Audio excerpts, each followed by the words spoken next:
Trump's so-called plan.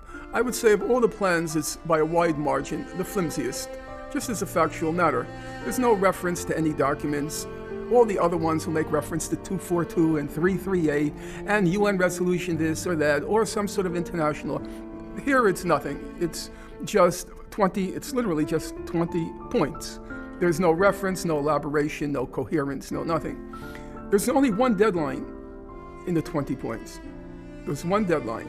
Hamas has 72 hours to accept it, or Trump is going to give the green light to decimate Gaza. Israel will be able to decide whether or not to withdraw based on whether or not Hamas has been disarmed. If you look at point 16, if you have it in front of you, point 16 is very clear. Israel doesn't have to move an inch if it's, in its opinion, Hamas has not disarmed. Well, how do you prove Hamas is disarmed? Is there any way to prove that? So all Israel has to say is Hamas hasn't disarmed. I just read the UN Commission of Inquiry report, which chaired by Navi Pillay, in which they conclude that Israel is committing genocide in Gaza. And in order to demonstrate the claim of the allegation of genocide, you have to show intent, okay, the intent. And they start citing all of the statements that were made by senior Israeli officials right after October 7th. And you know what was the most striking thing about that?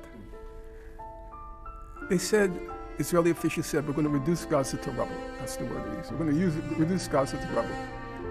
There are no civilians in Gaza. Everybody is Hamas, and all those things. So what was the standard response back then? The standard response was, they said it in the heat of the moment. They were traumatized.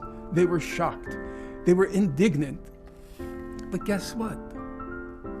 You know what happened in the next 2 years? Exactly what they said. Yeah. They reduced Gaza to rubble. Israel's goal, its objective, is to ethnically cleanse Gaza. That's its goal. It's using genocidal means in order to achieve that goal. This Trump plan was just totally detached from reality. We want the people of Gaza to stay. Stay where? It must be 95% of Gaza, or 95% of Gaza's housing is gone. Yeah. 95%.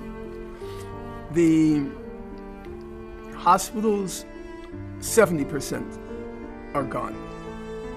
So stay where?